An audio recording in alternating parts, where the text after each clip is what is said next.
ফলহারিণী অমাবস্যার সেই পূর্ণ লগ্নে এই মুহূর্তে গুরুজি গৌরশাস্ত্রী অগণিত মানুষের জীবনের ফল প্রাপ্তির চেষ্টায় রত মাধ্যম রূপে, যা সদা সর্বদা তিনি থাকেন। আজ এই বিশেষ যোগেও ঠিক সেই কাজটিই তিনি করে চলেছেন মানুষের জন্যে।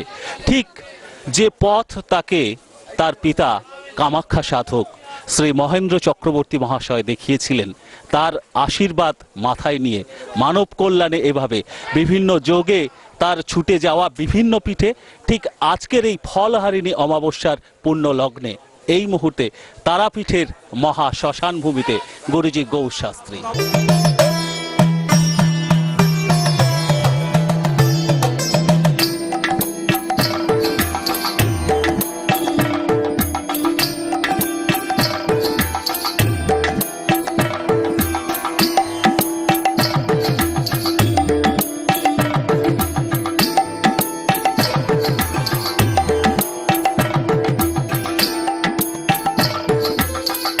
राकेश कुमार यादव। आप कहाँ से आए? मैं गुड़गांव से आया। गुड़गांव से यहाँ ये तारापीठ में आके आपको कैसे लग रहा है? बढ़िया लगा बाबा के दरबार में आया, बहुत बढ़िया लगा। बाबा के बारे में आपको कैसे पता चला? मैं बाबा के बारे में टीवी पे प्रचार देख रहा था और मेरे दोस्त ने बताया कलकत्ता। दोस्त के कहने पे आप यहाँ पे आए हो और यहाँ इन सब घटनाएं देख के आपको क्या मालूम पड़ा है? अच्छा महसूस, भालो महसूस है। और गुरुजी के बारे में आपको क्या कहना है? गुरुजी बहुत बढ़िया है, बहुत बढ़िया है। আরো একজনকে পেয়েছি। আপনি কোথা থেকে এসেছেন? আমি উড়িষ্যা থেকে এসেছি। উড়িষ্যা থেকে এসেছেন, ভিন রাজ্য থেকে। আচ্ছা, আপনি এসেছেন কোথা থেকে এসেছেন? নলহাটি থেকে এসেছি। নলহাটি থেকে। আচ্ছা, আপনি কোথা থেকে এসেছেন? কল্যাণী। কল্যাণী থেকে। আপনি? অম্বিকা কামলা। অম্বিকা কালনা থেকে। এই মুহূর্তে গুরুজিকে সেবা করে চলেছেন একজন, তার পরিচয় জানবো। আপনি কোথা থেকে এসেছেন? কল্যাণী থেকে। কল্যাণী। কল্যাণী থেকে। আচ্ছা, পেছনে এদিকে দাঁড়িয়ে আছেন, আপনার পরিচয় একটু জানবো। আপনি কোথা থেকে এসেছেন? হাওড়া মন্দিরতলা। আচ্ছা, আপনি কোথা থেকে এসেছেন? শিবপুর মন্দিরতলা।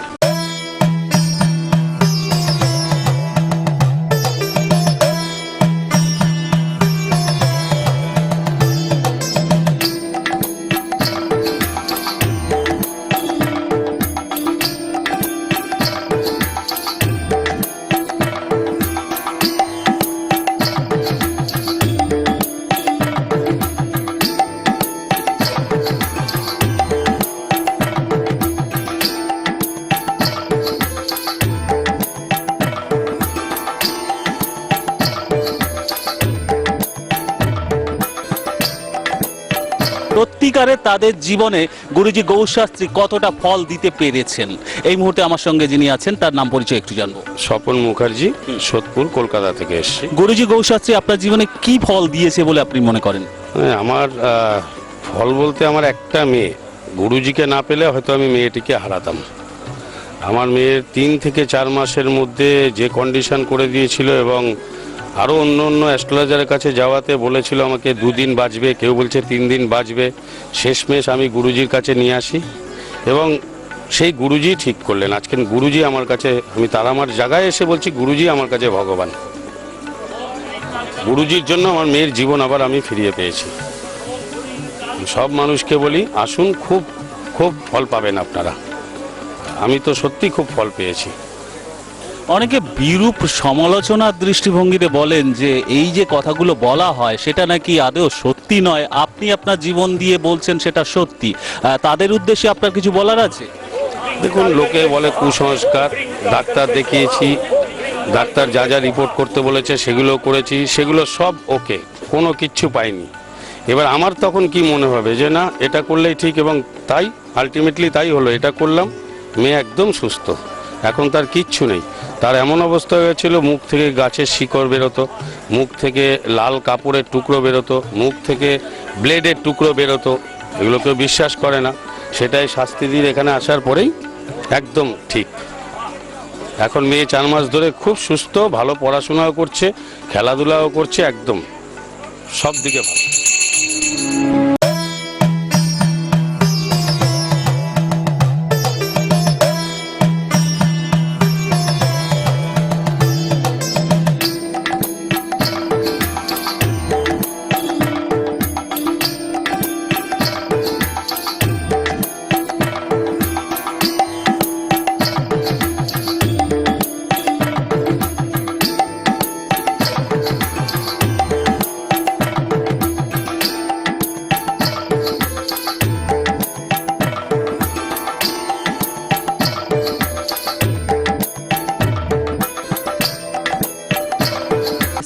কলকাতা বেহালা থেকে। গুরুজি গৌশাস্ত্রী আপনার কাছে ঠিক কি? উনি মানে ভগবান বলে বলে মনে হয়। মানুষ হয়ে ভগবান বলছেন তাকে, কেন, কোন লজিকে? আর ওয়াইফের মানে বিভিন্ন ডাক্তার বিভিন্ন হসপিটালে আমি ঘুরে ঘুরে হয়ে গিয়েছিলাম, মানে হয়তো আর ভালো করতে পারবো না। তারপরে বাবার কাছে নিয়ে আসতে বাবা ঠিক করে দিয়েছে, এই যে এখন বসে আছেন আমার পাশে। মানে একদম বেড হয়ে গেছিলো, বিছানাগত হয়ে গেছিলো, বসতে পারতো না, শুতে পারতো না, কোমর থেকে পা পর্যন্ত পুরো হয়ে গেছিলো, প্যারালাইসিস। ডাক্তাররা বলেছিল যে অপারেশন ছাড়া সাকসেসফুল হবে না। এই বাবার কাছে নিয়ে আসতে এখন সুস্থ আছে। তাহলে যিনি সুস্থ আছেন, যার সম্বন্ধে বলা হচ্ছে, তার কাছে একটু সরাসরি জানি, আপনি কেমন আছেন? আমি আগের থেকে খুব ভালো আছি, 1 বছরের মধ্যে খুব সুস্থ আছি, নতুন জীবন যেন বাবার কাছে পেয়েছি।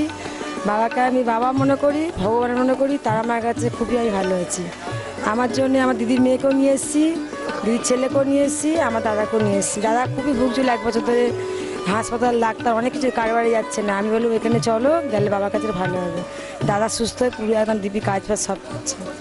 আমি খুব ভালো আছি একদম। আমি বাইরে যখনই বাবা যোগ করে তখনই আমি আসি। সবাইকে চাইছি সবাই আসো, এসে দেখো বাবার কাছে কী কাজ করে কী ফল পাবে, সবাই যেন আসবে এখানে। সব বয়সের মানুষজনকে পাচ্ছি, তেমনি আরেক প্রজন্মের মানুষের সঙ্গে কথা বলবো। আপনি কোথা থেকে এসেছেন এবং আপনার নাম? বহরমপুর কাশিমবাজার থেকে এসেছি।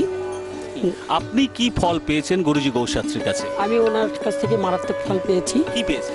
আমার একটা শারীরিক খুব অসুস্থতা ছিলেন, আমি ওনাকে 2 বছর আগেও টিভিতে দেখেছিলাম। ওই টিভিতে দেখার পর থেকে ওনাকে আমি খুব স্মরণ করতাম। তখন কি আপনার মনে হতো যে জ্যোতিষতন্ত্রের মাধ্যমে এই ধরনের সমস্যা থেকে মুক্তি পাওয়া সম্ভবপর আদেও? হ্যাঁ, আমি বিশ্বাস করেছি বা ভেবেছিলাম। সেই বিশ্বাসটা গুরুজি গৌশাস্ত্রীর কাছে এসে আপনি কতটা একদম ফলতে দেখেছেন? আমি ওনার কাছ থেকে এসে আমি 16 আনাই পেয়েছি। আমার 16 আনায় আমি এখন সুস্থ, এবং আমার এই মেয়ে খুব অসুস্থ হয়ে পড়েছিল। এখন মেয়ে সুস্থ, মেয়েকে 3 মাস টাইম দিয়েছিল ডাক্তার। তারপরে ওনার কাছে এসে বলাতেই আমি কোনো প্রতিকার না নিয়েও আমি ওনাকে বলার পর থেকেই ওর ফল পেয়েছি। এক কথায় বলতে গেলে গুরুজি গৌশাস্ত্রী আপনার কাছে কি? উনি আমার কাছে এক কথায় বলতে গেলে উনি আমার ইষ্ট দেবতা, গুরুদেব। কেন বলুন তো? তিনিও তো একজন মানুষের, সাধারণ মানুষের মধ্যেই নিজেকে রাখেন, তাকে এই জায়গাটা কেন, কিসের ভিত্তিতে দিচ্ছেন? অ্যাকচুয়ালি ওনাকে ভগবান বলে মানা যায়, কারণ ওনার কাছ থেকে আমি কঠিন ফল পেয়েছি। আমি ওনাকে স্মরণ করে পেয়েছি, ওনার সাক্ষাতে এসে পেয়েছি, এবং ওনাকে আমার খুব শ্রদ্ধায় লাগে বা খুব ভালোবাসি, আমি ভক্তি করি ওনাকে আমার খুব বিশ্বাস হয়েছে। আমি অনেক জায়গায় ঠকেছি, অনেক জায়গায় গিয়েছি, কিন্তু ওনার মতো এত আমি কোথাও পাইনি।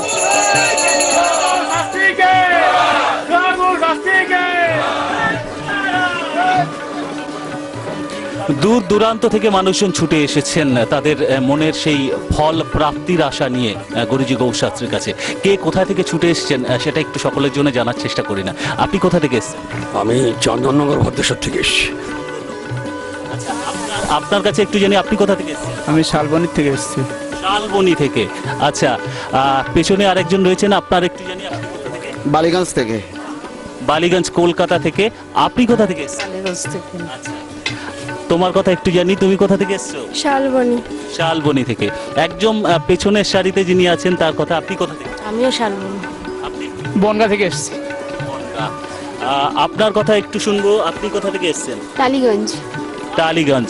পেছনে আছেন, আপনার কথা একটু শুনবো, আপনি কোথা থেকে এসেছেন? বালিগঞ্জ।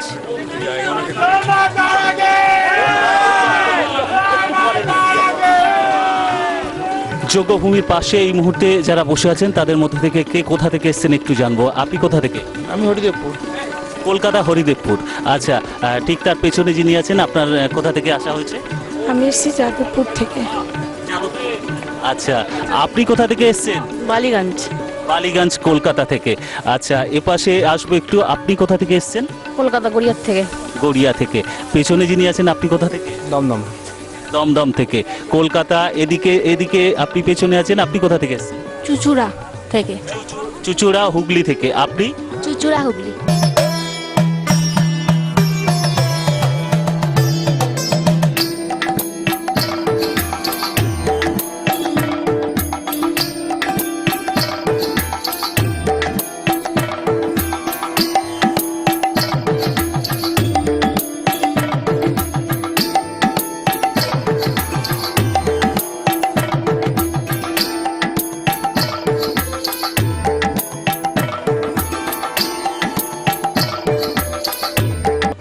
আমার নাম দিলীপ মন্ডল।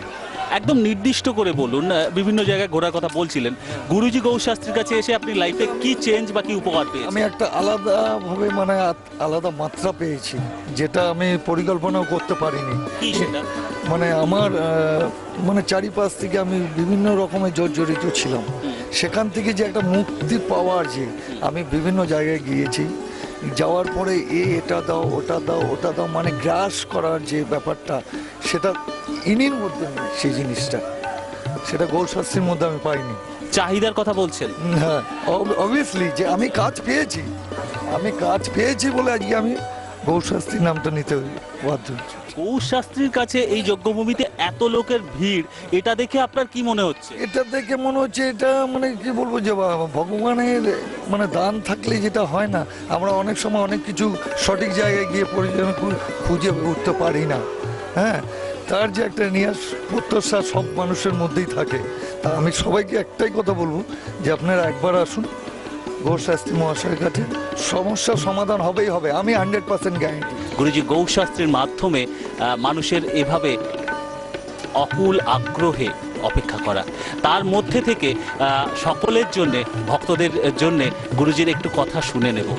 গুরুজি, প্রথমে আপনার কাছে একটু জেনে নেব, এই এত ব্যস্ততার মাঝে যে এত মানুষ এসেছেন, তারা প্রত্যেকেই আপনার কাছে ফল আশা করছেন, অর্থাৎ আপনার মাধ্যমে মায়ের কাছে সেই ফল আশা করছেন, তাদের জন্যে, তাদের সেই ভরসা নিয়ে আপনি কি বলবেন? আজকে যে বড় ভরসার কথা বললেন, এই ভরসাটা হচ্ছে যে আজকে আমি দীর্ঘ 34 বছরে আজকে পশ্চিমবাংলার বুকে যা কাজ দিয়েছি, তার মিডিয়া কথা বলছে, আমি দেখিয়েছি। তো এই দেখানোটা আজ পর্যন্ত কেউ দেখাতে পারেনি। মিডিয়াতে আমি ধুনুচি নাচানো দেখিয়ে এসেছি, এখনকার ছেলেরা সেটা তুলে নাচিয়ে দেখাতে পারছে না। তো আমি কামাখ্যার বাসিন্দা, মহেন্দ্র চক্রবর্তী সন্তান, যে ব্রহ্মা ওই অগ্নিদেবের সামনে যে ল্যাংড়া কানা খোড়াগুলো ভালো হয়ে বাড়ি গেছেন, এটা আমার বাবার বিদ্যা, তার আমার আশীর্বাদ, আর বগলা মা, আর এই যে বড় বড় যে অমাবস্যা, দূর দূরান্ত থেকে যারা এসে ঝাঁপিয়ে পড়েছেন গৌরশাস্ত্রীকে দেখবার জন্যে। আরো পাশাপাশি যোগ্য হচ্ছে 3টে লোক মদ মাংস নিয়ে বসে আছেন, কিন্তু গৌরশাস্ত্রী মদ খান না, মাংস খান না। আজকে নিষ্ঠাভাবে উপোস করে আজকে যে মা বোনরা আশা নিয়ে আমার কাছে এসেছেন, প্রত্যেকটা, বলছি না আমি 100টার মধ্যে 100টা পারবো, আমি রামকৃষ্ণ দেব নয় যে আমি 100টা 100%, আমি হয়তো 2টো পারলাম না, পরে অবশ্যই করে দেবো। কিন্তু এই যে বড় ভরসা, দীর্ঘ 34 বছরে ঘরে ঘরে গৌরশাস্ত্রীর নাম, আজকে ফোন নাম্বার পর্যন্ত পৌঁছে রয়েছেন। তাই দর্শক বন্ধু, আমার থেকে বড় কথা হচ্ছে এই অগ্নিদেব সামনে আছেন, ইনি আছেন, সাথে রয়েছেন দূর দূরান্ত, শিলিগুড়ি, আসানসোল, বহু দূর দূরান্ত লোক যারা এসে বড় ভরসা নিয়ে বেলপাতা নিয়ে উপোস করে রাত্রি 1টা পর্যন্ত জেগে আছে। এটাই বড় আশীর্বাদ, বড় পাওনা, এটা গৌরশাস্ত্রীর কাছে, মার কাছে আর কিছু নয়। তাই বলি দর্শক বন্ধু, আমার থেকে বড় ভক্তরা যারা বলছেন 25 মিনিট ক্যাসেটে সবাই হাত তুলছে, আমি ফল পেয়েছি আমি বলবো, আমি ফল পেয়েছি আমি বলবো, কিন্তু সবাই সময় পাচ্ছেন না বলার জন্যে। এই দেখুন পাশে অনেক, আজকে এই ছেলেটি বসে আছেন, তার একটা সাংসারিক জীবনে কষ্ট, আজকে ও বসে আছেন, তার একটা ঘরের বউ পালিয়ে গেছে, কেউ বলছে 9 বছর বিয়ে করে সন্তান নেই। এইসব পশ্চিমবাংলা আমি এসেছিলাম বলে প্রত্যেকটা মা বোন আজকে ঘরে কাজ পেয়েছেন, আরও পাবেন যদি গৌরশাস্ত্রীকে পান। তবে আজকে যে ধুনুচি নাচানো মিডিয়া যে দেখিয়ে এসেছি, সেই ধুনুচিটা এখনকার তান্ত্রিকরা উঠিয়ে নাচিয়ে দেখাতে পারছেন না। এটা গৌরশাস্ত্রী মিডিয়াতে চমৎকার দেখিয়েছেন একমাত্র মহেন্দ্র চক্রবর্তী। আমি গৌরশাস্ত্রী, আমি দেখাতে পেরেছি। পশ্চিমবাংলায় তন্ত্র বলে যদি কিছু থাকে, তাহলে এই গৌরশাস্ত্রী আপনাদেরকে দেখিয়ে প্রমাণ দিয়েছে। সামনে স্পটে বসে 40 মিনিটে 8 বছরের শোয়া বাচ্চা উঠে দাঁড়িয়ে জয় মাতারা করে বাড়ি গেছেন। যার বাবার ভরসা বিশ্বাস, তারা আজকে আবার এসেছেন।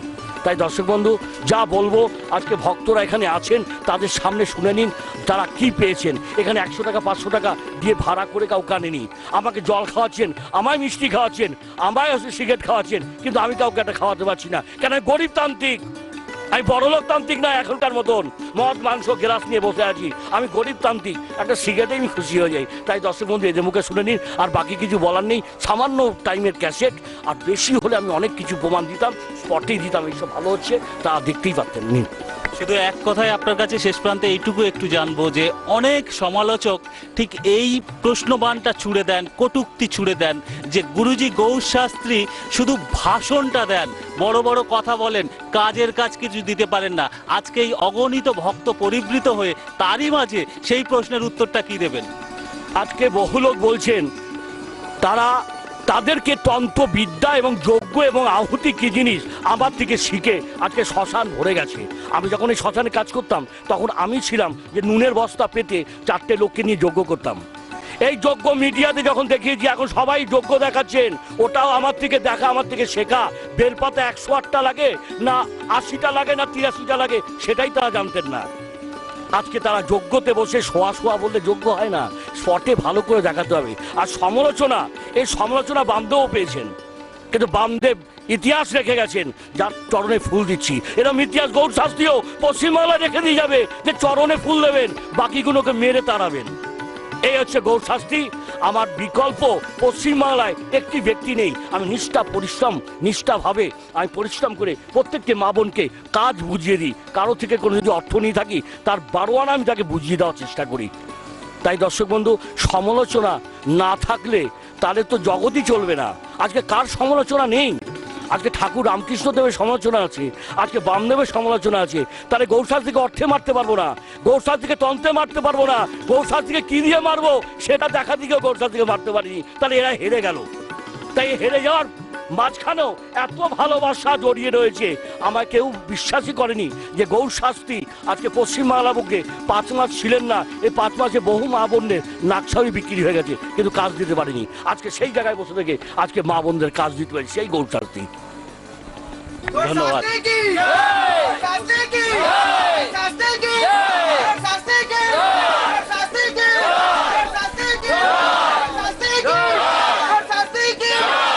দূর দূরান্ত থেকে কে কোথা থেকে এসেছেন সেটা একটু জেনে নেব, পরিচিত হব। আপনি কোথা থেকে এসেছেন? আমি শিলিগুড়ি থেকে এসেছি। শিলিগুড়ি থেকে। আচ্ছা, আপনার পাশে যিনি বসে আছেন আপনি কোথা থেকে? শিলিগুড়ি থেকে আসছি, আমার মেয়ে, আমি মা। আচ্ছা আচ্ছা, ধন্যবাদ। এদিকে আছেন যারা, তাদের কাছে একটু জানবো, আপনি কোথা থেকে এসেছেন? আমি উত্তরপাড়া থেকে বিভিন্ন এসেছি। প্রান্ত থেকে। আপনি কোথা থেকে এসেছেন? বরানগর থেকে। কলকাতা বরানগর। আপনি? বরানগর থেকে। আচ্ছা, পাশাপাশি রয়েছেন। এদিকে যারা আছেন তাদের কথা একটু শুনবো। আপনি কোথা থেকে এসেছেন? বজবজ বাটা। বজবজ থেকে এসেছেন। আপনি কোথা থেকে? বেহালা। বেহালা, কলকাতা। আচ্ছা, আপনি কোথা থেকে এসেছেন? সুন্দরবন, রায়দিঘি সুন্দরবন। সুন্দরবন থেকে। আচ্ছা, পেছনে যিনি দাঁড়িয়ে আছেন? সুন্দরবন রায়দিঘি থেকে। ঠিক তার পাশেই আরো একজন আছেন। আপনি কোথা থেকে এসেছেন? ঝাড়গ্রাম তো এসেছি, মেদিনীপুর।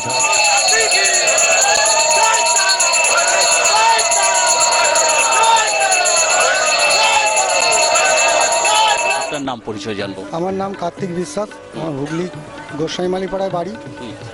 রাজ্যের বিভিন্ন দিক থেকে, এমনকি রাজ্যের বাইরে থেকেও আজকের এই যজ্ঞভূমিতে মানুষজন এসেছেন। এটা দেখে আপনার প্রথমে কি মনে হচ্ছে? আমার খুব আনন্দ হচ্ছে। বা আমি বিগত বাবার কাছে 10 বছর ধরে আসছি।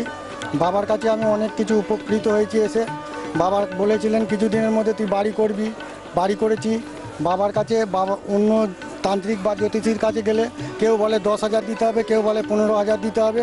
বাবার কাছে আমি যতদিন ধরে আসছি, বাবা আমার থেকে কোনোদিন বলেনি যে আজকে তোকে এটা দিতে হবে, ওটা দিতে হবে। বাবার থেকে যা চাই বাবা দুহাত ভরে আমাকে তাই দেয়। এই জায়গায় দাঁড়িয়ে তার সম্পর্কে আপনার ধারণাটা কি? মানে তাকে ঠিক জীবনে কোন জায়গায় আপনি রাখবেন? আমি বাবাকে আমার বুকে রাখি।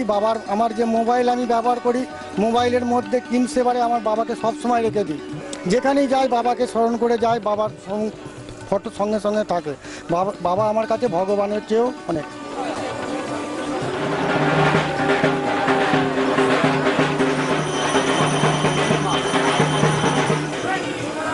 আপনি কোথা থেকে আসছেন এবং আপনার নামটা কি? বুঝতে আসছি, আমার নাম রঞ্জিত দাস। আপনি একদম নির্দিষ্ট করে বলুন আপনি কি উপকার পেয়েছেন?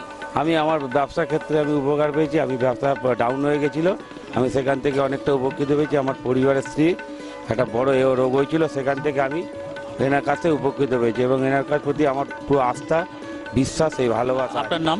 আমার নাম লক্ষণ রজক। কোথা থেকে এসেছেন? আমি ট্যাংরা কৃষ্ণঘর রোড থেকে এসেছি। আমি মানে 2006 সালের কথা বলছি। আমি 2006 সালে আমি মানে বিভৎসভাবে একদম মানে শেষ হয়ে পড়েছিলাম, মানে আর্থিক দিক থেকে, পারিবারিক দিক থেকে, সব দিক থেকে একদম শেষ হয়ে পড়ে। নিজের লোকও পর্যন্ত আমাকে এইভাবে করে দিয়েছিল যে আপনাদেরকে না বললে ঘটনা বিশ্লেষণ করা যাবে না। সেই জায়গা থেকে আজকে কেমন আছে? মানে আমি বহু শাস্ত্রীকে দেখিয়েছিলাম, রেজাল্ট একদম জিরো। আমার মানে মানে পুরো ভক্তি সব উঠে গেছিলো। একদিন আমার মিসেস টিভির চ্যানেল দেখে আমাকে মানে না জানিয়ে আমাকে বলে চলো এক জায়গায় যাবো বলে নিয়ে এসেছিলো।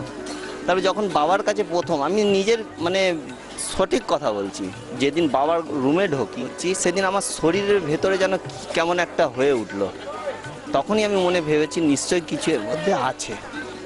বাবাকে সমস্ত ঘটনা বলেছি। বাবা বলেছে তুমি যখন এসছো তোমার সব কিছু আমার দায়িত্ব, আমার উপর ছেড়ে দাও। বাবা সেই জায়গা থেকে আমাকে নিয়ে আজ পর্যন্ত এই অ্যাজ অন ডেট পর্যন্ত আমাকে যা উপকার করেছে মানে তুলনার বাইরে। আপনার পরিচয়টা আগে একটু জানি। আমার নাম প্রশান্ত দাস, আমি গুরুজির কাছে আজ 18 বছর ধরে আসছি।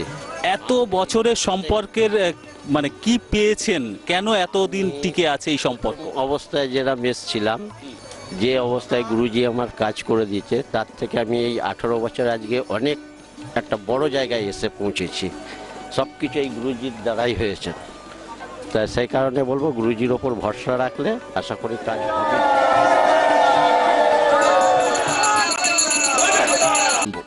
আমার নাম সুপ্রিয়া রজক। কোথা থেকে এসেছেন? আমি কলকাতার ট্যাংরা থেকে এসেছি। একদম নির্দিষ্ট করে বললে যদি বলেন, গুরুজি গৌশাস্ত্রী আপনার জীবনে ঠিক কি ফলটি দিয়েছেন? আমার জীবনে গুরুজি গৌশাস্ত্রী অনেক কিছুই ফল দিয়েছেন। যে সমস্যা নিয়ে এসেছিলাম বা এখনো আছে, মানে আমার সব কিছু সমস্যারই উনি আর্থিক সমস্যা যেটা উনি সমাধান করেছেন। আমার এমনি বাড়ি তেমন কিছুই ছিল না, আমি একটা সত্যি কথা বলতে গেলে একটা ইটের মধ্যেই ছিলাম, সেটাকে কোনোভাবেই আমি কিছু করতে পারছিলাম না। আমি টিভি দেখেই বাবার কাছে এসেছিলাম, নিজে মনে করেই এসেছি, কিন্তু সেটাতে আমার উপকার হয়েছে বাবার কাছে এসে।